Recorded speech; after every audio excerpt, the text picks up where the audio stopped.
Good morning. Thank you for joining us. Kevin Miller in the morning, KIDO Talk Radio, 107.5 FM, 580 AM. Blessed to be part of your day. Our great friend, analyst, man of the world, Steve Ackerman with us. Steve, good to have you with us once again. Good to be here. So we've gotten the holidays out of the way. Congress is rolling. You take a look at just the culture shock of the Democrats taking over the House. As you're looking at things as an analyst, as a historian, as somebody who's been in the arena, how differently will we be receiving the Democratic House as opposed to the Republicans having all three branches of government? You bet, and I think there are really some opportunities in here in terms of controlling the budget a little better.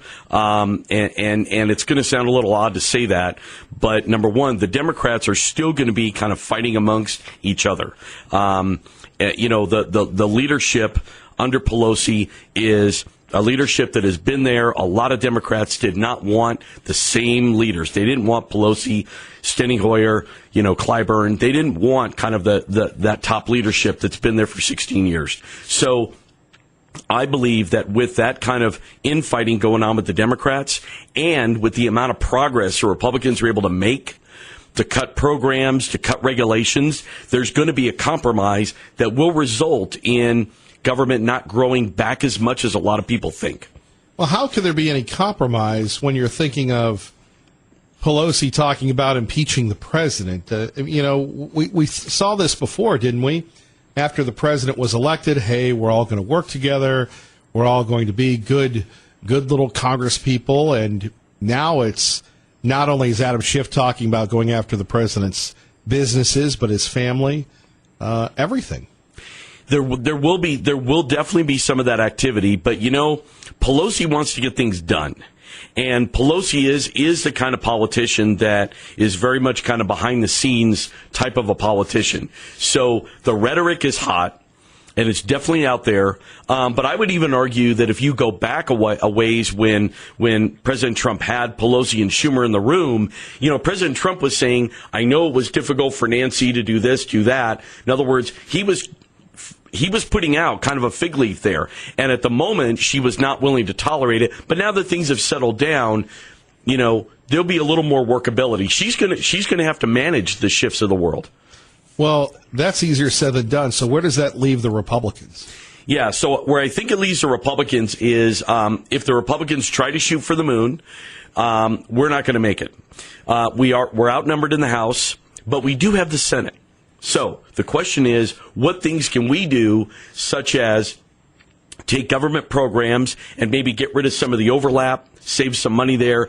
What things can we do to try to be more effective in areas like health care, care for veterans, which is a huge issue for the 1st Congressional District, for our district, and also do some things around defense and a couple of other areas. Our great friend Steve Ackerman joining us, Kevin Miller in the morning, KIDO Talk Radio. We continue on taking your calls about the issues that matter to you. So what does this mean for someone like Russ Fulcher? So I think the way we would look at it is, we have a few areas that are very critical for the first CD. Clearly, natural resources is a key area for our congressional district. There's been some nice moves in terms of money for fires, a few other things that have gone on that our delegation has supported, that they've led and supported. And so I think what we could do is have more continuity when it comes to managing that. I also think that with a lot of the deregulation, it's going to be hard for the Dems to reinstall that regulation because the Republican Senate is sitting over there. And so our mining interests, some of our logging interests, some of that will be a little more protected and frankly allowed to prosper. And energy. And so those are some key areas around natural resources. I also, again, think veterans care is going to be a lot better. With the opioid crisis and some of the other issues regarding veterans, which is, again, a huge issue for the first CD, one of the things we've seen Republicans and Democrats wanting to find an answer to help veterans deal with depression, suicide, all the issues. So I think there's some wins that we can get out of this. Well, let's talk about the big wins for Congressman Fulcher. What's it going to be like for him? You're working for him. It's been a long road. It has been a long road. Yeah, I've been working for him since 2014, and we've been through gubernatorial and congressional campaigns, and frankly, it's been a lot of fun. He's a great guy to work with. He always appreciates hard work, and if you're somebody that appreciates hard work, you got me automatically, because I'm about that. And a lot of it is about what can we accomplish for our district. We're not going there to yell. We're not going there to throw bombs. We're going there strictly to get things done. And so I think we've got some real opportunities. And frankly, it's really exciting. We're in the minority, but we get to kind of get our sea legs a little bit, being in the minority, and at the same time, I think we can attach to a lot of bipartisan stuff. Cybersecurity is an area that Russ and I have both talked about quite a bit, and with his tech background, I think we can tie together a really nice coalition of Dems and Republicans. That's easier said than done, so let's delve into this personally. What's it like to be moving to Washington? Yeah, it's gonna be neat going back and forth. I mean, while I'll still maintain my primary residence here, I'll definitely be spending a good amount of time back there. Actually, most of my time. I've been there before, and kind of like I was telling you earlier, I'm on the Metro reading a couple newspapers, and I'm seeing the typical things you'd see in a big city on a subway, and I sat there and I was like, yep, it's a lot like it was when I was here before, and got some things done then. So I'm excited about it. I went to I'm a policy wonk, and I went to a couple of policy deals last month when we were going through the orientation, and I sat there and I thought, I said, if this was a week ago, I'd be sitting in CUNA watching this on C-SPAN, writing down a question. Now, I'm in the event. It's being on C-SPAN. I'm going to raise my hand and ask the question and start engaging. And it was a lot of fun to engage on some policy issues. So I'm looking forward to it. What about Idaho, though? Meaning? Well, you've been here quite a long time. You know the players. Now you're going into the big water. Yeah. I am, but I think one of the things that I've appreciated, I've had a chance to get to know several legislators, and one of the things that I've really put a premium on, both for Russ to help us, but then also to make sure I'm staying connected as well, and that is to keep a good line of communication. And so it's my fundamental belief that when people go to D.C., they often disconnect from their home. And I plan on going back and forth, and I plan on staying in very strong communication. And one of the things I noticed on the campaign was I was always the guy, if somebody asked a question about Russ's position or where we were at on some issue, I was always the guy answering. I'm his policy director, so that's my job.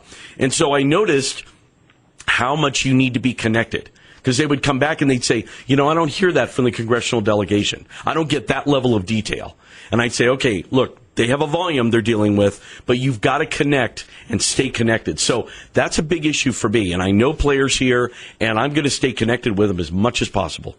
I can remember being in Congressman Simpson's office, one of the many times that we've been to Washington, D.C., and I would just hang out in the lobby, and the phone rings there off the hook with people calling in all the time, wanting issues and stuff. So when you say the volume, you're right about that.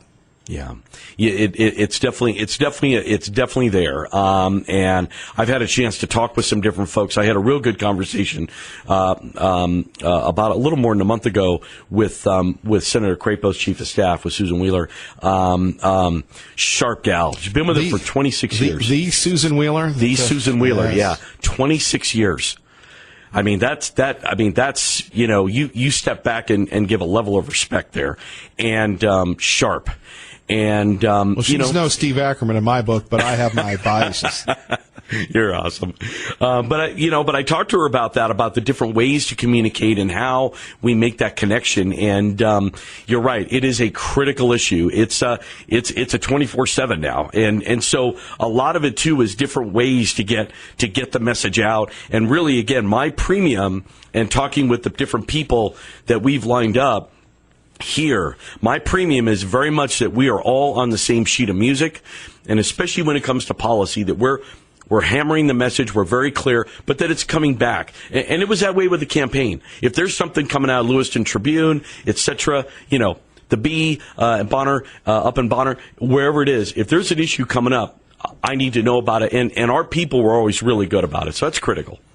Right. I mean, what are your thoughts, though, as we talked a little bit about, of being nostalgia? You've been all game time here, but again, you're going to, there'll be no more hanging out with Tea Party Bob or tuning in and calling in at KIDO Talk Radio. Of course, I guess I could, well, no, I'll have to go through the congressional office, but I mean, no getting 4 a.m. text from Kevin Miller. Steve, I don't know what I'm doing. I need you to come on and bail us out. So you'll be in a new world. Yeah, but you're at a different level. So you're definitely still going to be getting the text. So you're kind of in a, I have different zones there. You're in that inner circle. Okay, we'll leave it there. So we'll put the cone down and, we'll definitely keep that going. Right. But again, and I've heard you many times on the air talk about the Idaho lifestyle. Yes. And that's not the same in D.C. when, as you described, it's a very different world. It's true. It is a different world. And you do, I mean, and like you see it when you go back there, you notice it kind of when you get there on the ground, right? That different kind of the population, everything going on, kind of really developed, et cetera. The pace, all of it kind of hits you right away, and you kind of look at it and go, okay. And you make your adjustments as needed, and then certainly you can come back here and kind of slow down a little bit. But, I think a lot of it, too, does come back for some physical travel back and forth. And a lot of things, too, when I've watched our congressional people, they struggle because they have to be in a lot of places at once. And so often I look and I say, if Russ is going to be doing town halls, maybe I go there earlier and I touch base with some of the groups and I keep in contact. So it's just a tighter timeline, but you do what you can. And you don't forget the kind of lifestyle you do have here. We have it special here. Indeed. And you're leaving us for D.C. Are you excited? I am excited. It's a big change for me personally and professionally. I've achieved some good goals at CWI, and I'm very proud of what I've done at CWI. I've worked with a wonderful team there, I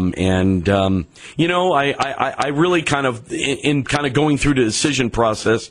From a professional angle, I asked a very simple question. If I stayed here, would I marginally improve by a lot, or have I really met a lot of goals? Do I feel like I have a Super Bowl ring on? And if I do, I got to take it to the next level. I think you have a lot of Super Bowl rings. Our great friend Steve Ackerman is with us.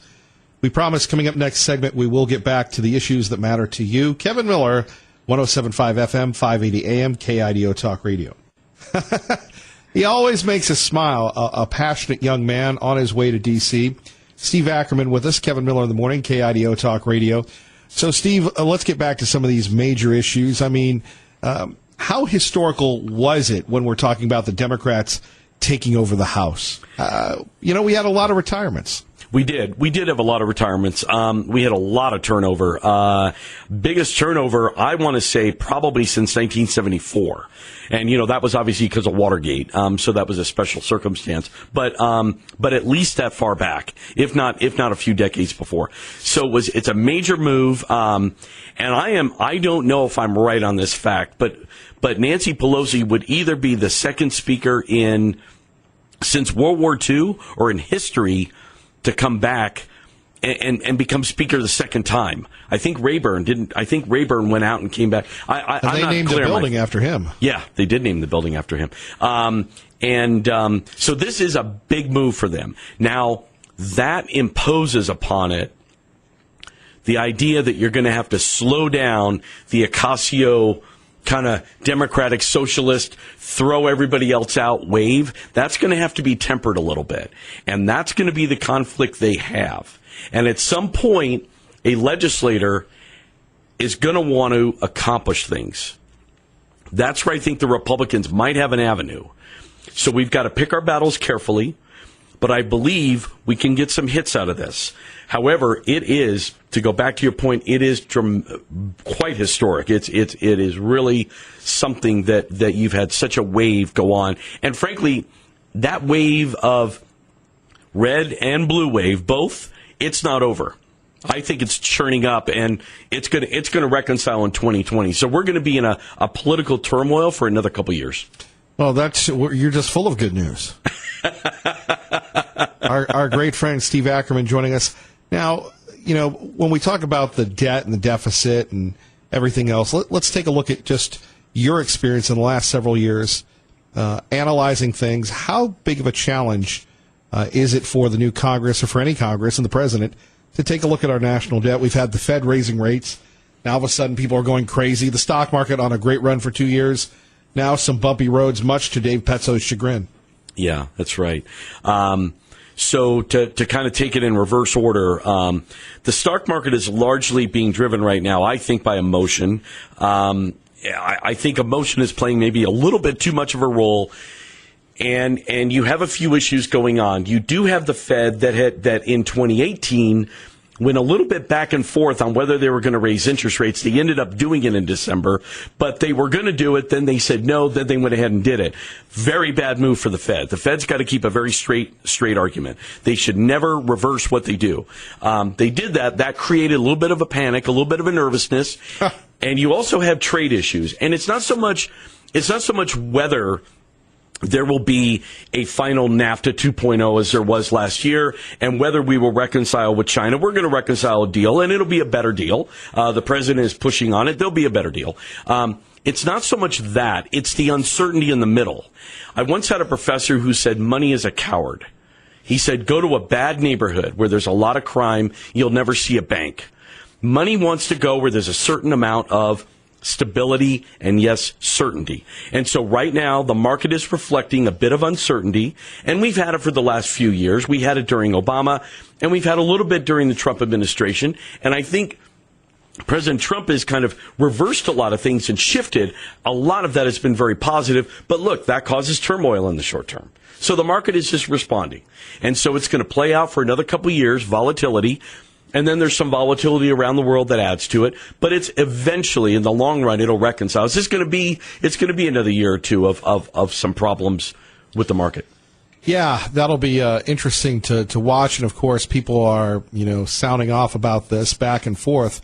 But we take a look at when a new Congress comes in. I'm trying to think of, in our lifetime, what was one of the more successful Congresses? I mean, obviously, we could go with 1994. That's where I was going. Yeah. Hold on. I cede the floor, sir. Mr. Chairman, go to you here on KIDO Talk Radio. No, I didn't mean to. Sorry, but no, that's a classic one. I would say there are two. I would say one.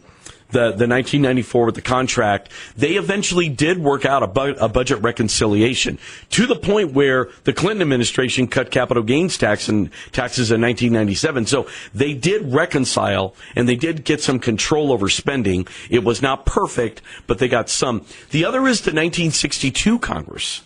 And a lot of people don't realize kind of the power of what that Congress did. And that Congress really opened up a lot of markets around the world, forcing foreign markets to accept American goods. And you had Rumsfeld, you had Gerald Ford, later president, you had a number of people. These were kind of, at the time they called themselves the Young Turks. You had support by people like former Vice President Nixon at the time, who had run an unsuccessful gubernatorial. So there are some things that can be done, and I would point to those two. But clearly, it could get to that level. But I'll tell you, it won't get to that level if Pelosi is constantly having to rope in a Schiff, or if an Ocasio or what have you are just on the run to go after the president. If that's all they do, they're not going to get anything done. And so that's going to be a challenge for that leadership. Yeah, and again, Steve, you're just a few years older than me. Just a few, but you remember. Very kind. But and you're a lot smarter than I am as well. I know you're not disagreeing, so we'll just keep going. Well, you're very kind. I mean, you don't have to. No. But you remember Watergate more than I do. I can remember my parents going, shh, whatever, when Nixon was resigning and everything. Yeah. But you were a little older, so you remember Watergate a little bit more than I do. How does that season compare to what we're in today? I think what's different about now is there is less of a willingness of leadership in Congress to work across party lines to try to come up with reconciling and getting some basic things done. I think back then they kind of knew they would get things done. You know, when President Ford got put in as vice president after Spiro Agnew resigned, you know, that was really led very much by the Democrats. As you know, they sat down and they worked together. You know, President Nixon wanted John Conyers from Texas, who had gone from a Democrat to a Republican.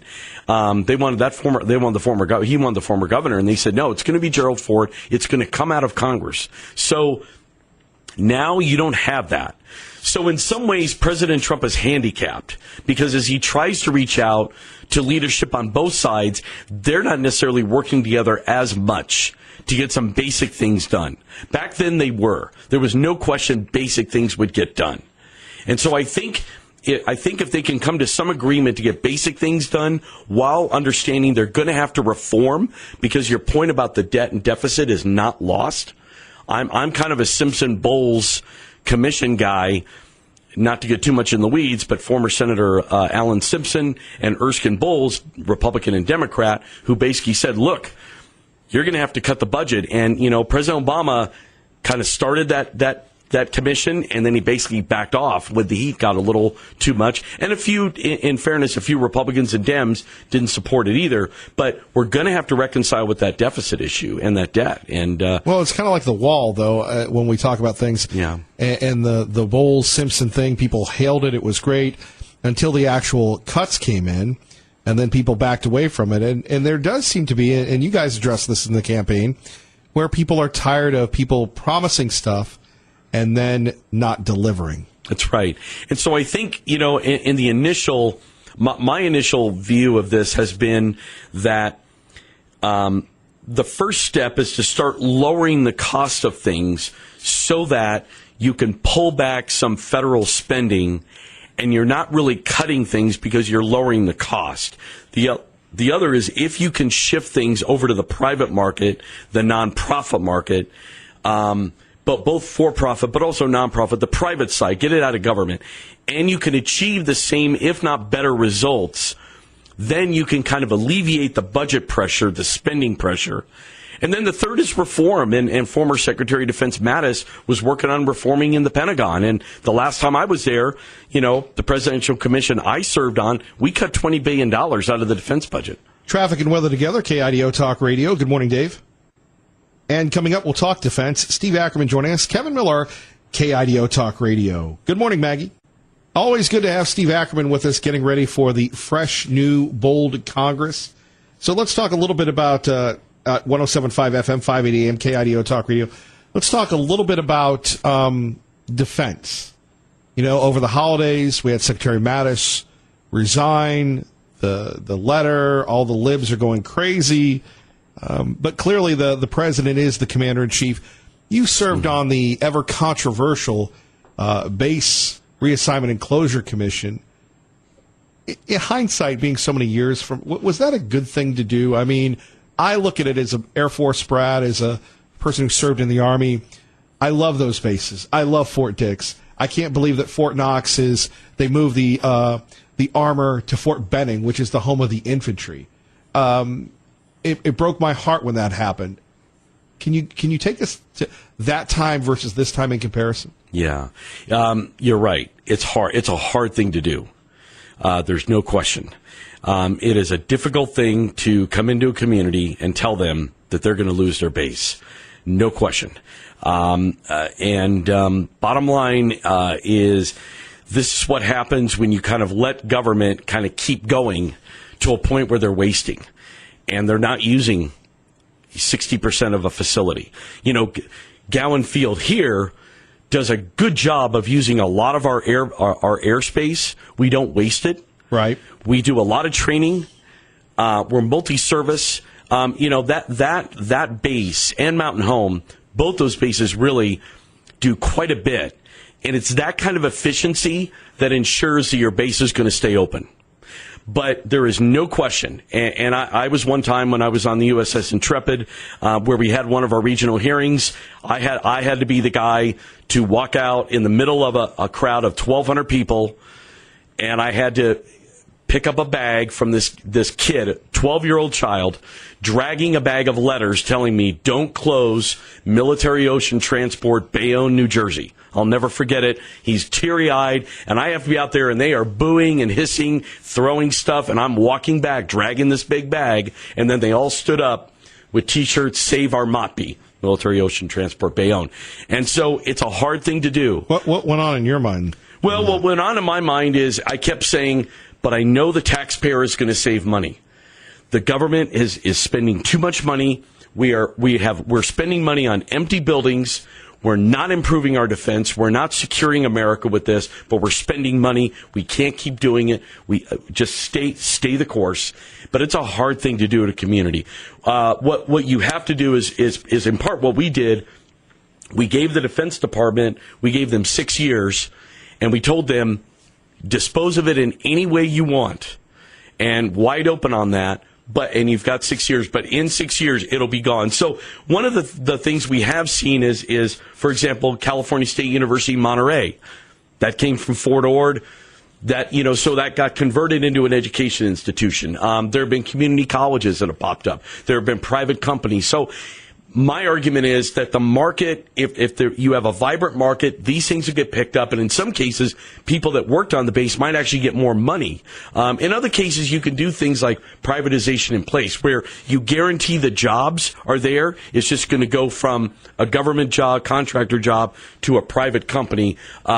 It's not perfect, but you're saving the job.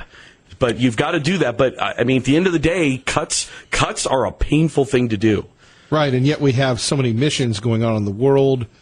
Obviously the president saying we're out of Syria. This year he expects us to be out of Afghanistan. Right. The role of the military is changing. Now, when you're working for Congressman Fulcher, is that something, what are you going to be doing?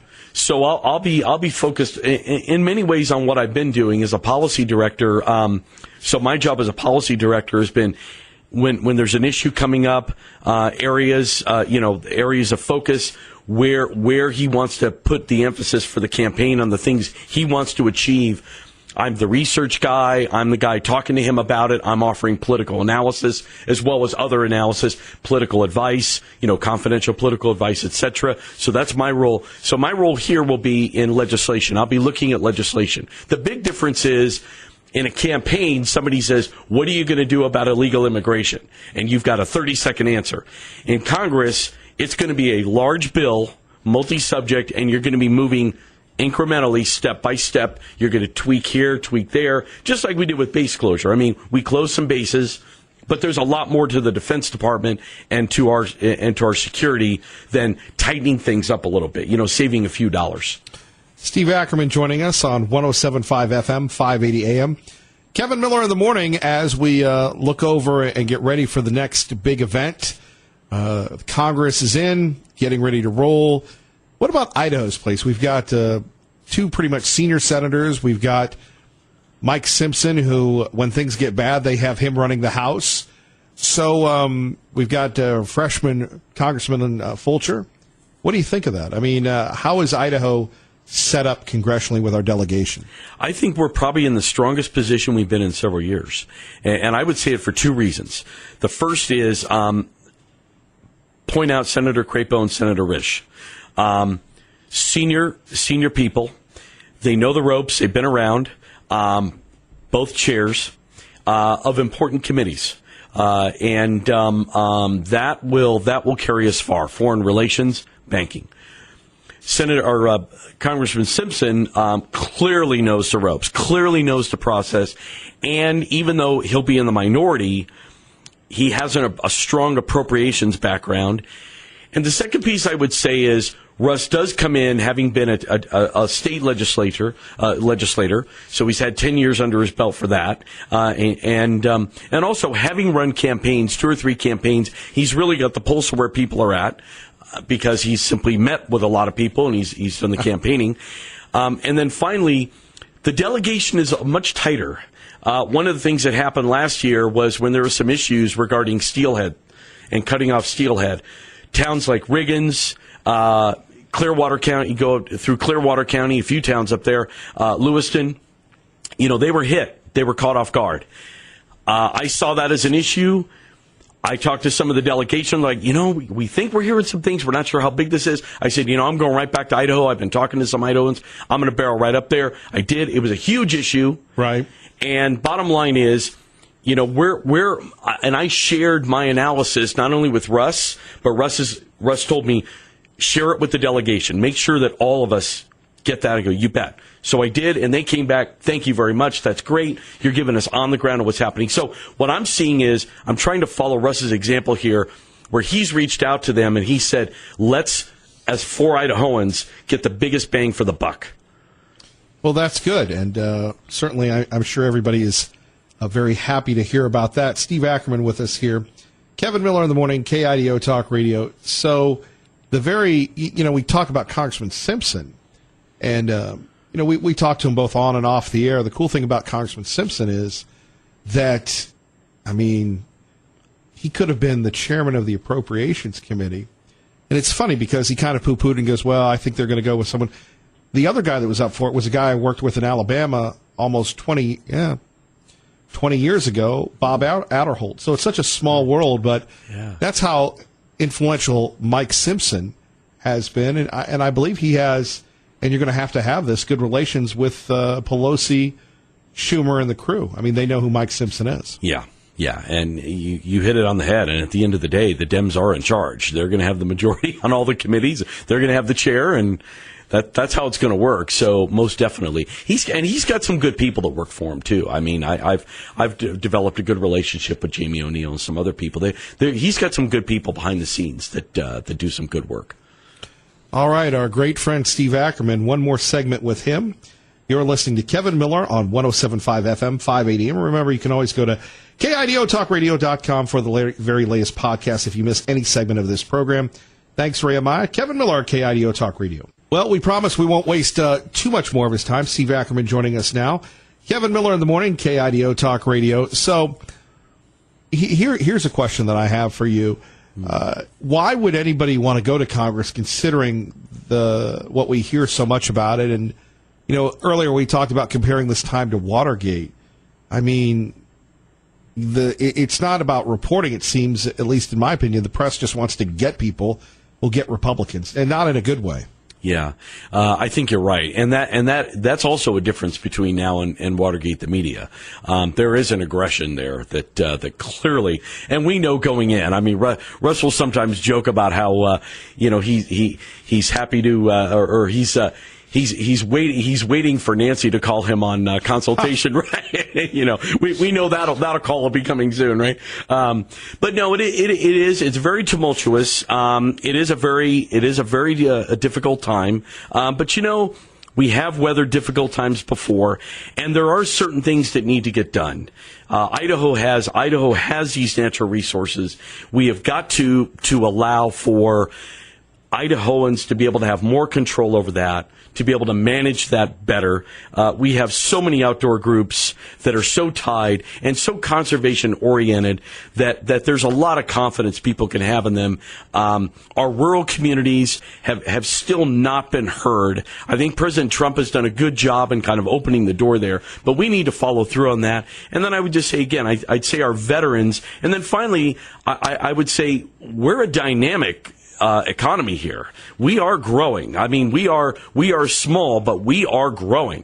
And it's clear our rate of growth, you've talked about it immensely, but our rate of growth and our economy is becoming not only larger, but more diversified.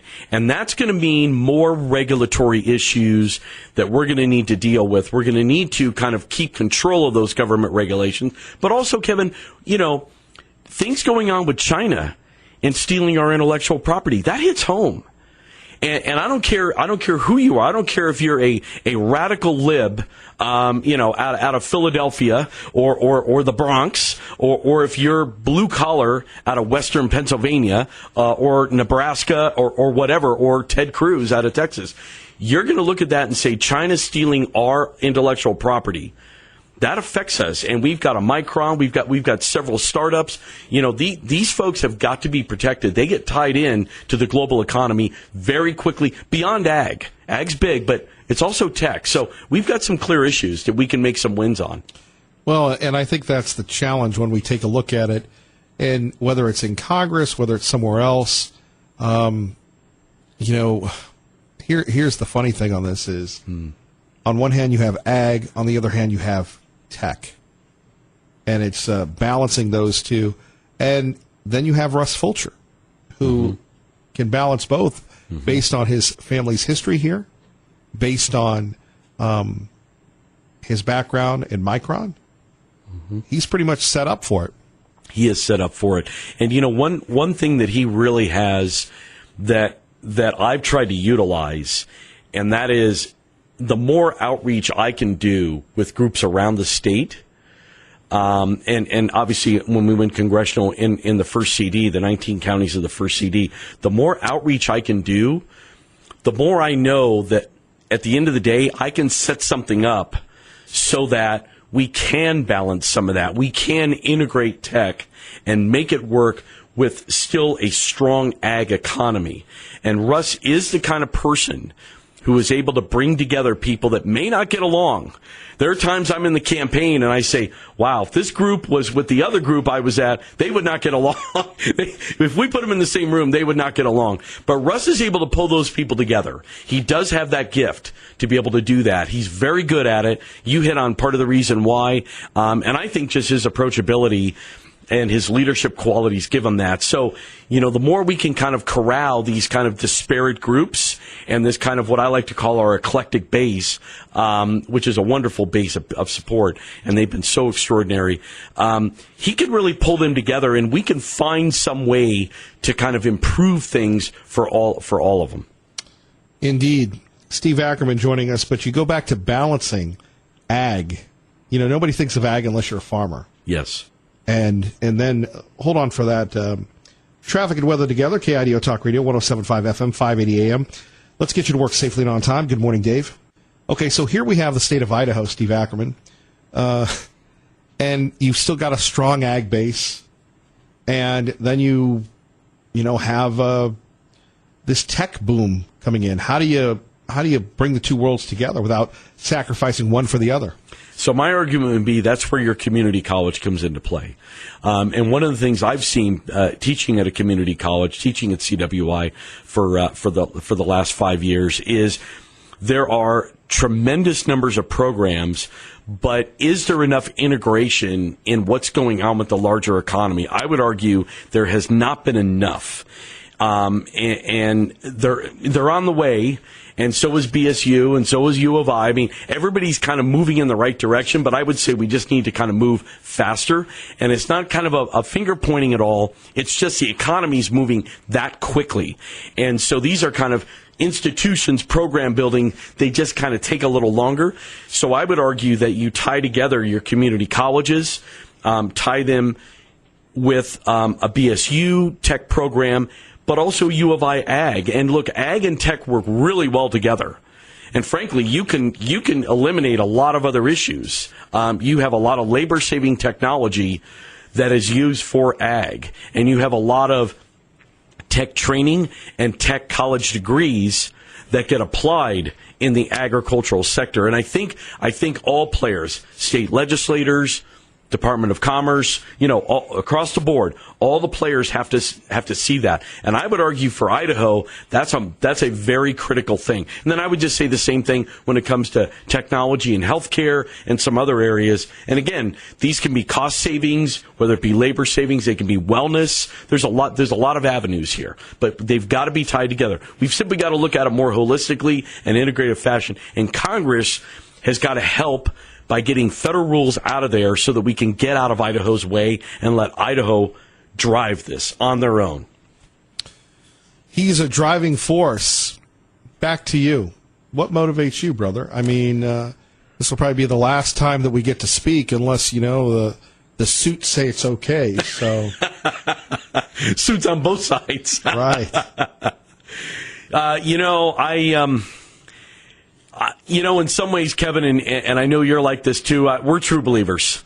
I believe. At the end of the day, I am an idealist, and I know that. Well, you'd have to be, considering how much you've worked for Russ Fulcher for all these years. That's true. You got to be there. You're not a Fulcher come lately. You've been in the army, in the woods with the Fulcher Army for quite some time. I've always admired that, brother. I appreciate that. You're very kind, and you've been out there in the field. I'll tell you what, you're out there in the field always. I can turn on, and there you are. I'm the outside dog, apparently. Always yearns to be inside. Final 40 seconds, your thoughts, though, on being an idealist, and why is that important? I think it's important because if you're in politics for status, I'm not interested in you. If you're in politics to brag, you're going to bore me. If you're in politics to try to make money, this is public service. At the end of the day, you need to be in politics to try to make your community, make your state, make your country better. That's the only reason to be in politics, to get something done, to make things better for people. That's it. That's what politics is supposed to be. The fact that it has such a tainted reputation, I believe, is because too many people are in it to brag, to play status, to try to make money off it. You got to do what you believe. And it's about making people better off. That's the only reason to be into politics. Steve Ackerman, God bless. Thank you. You too. We'll say we knew you when. Thank you. You're listening to Kevin Miller on 107.5 FM, 580 AM, KIDO Talk Radio.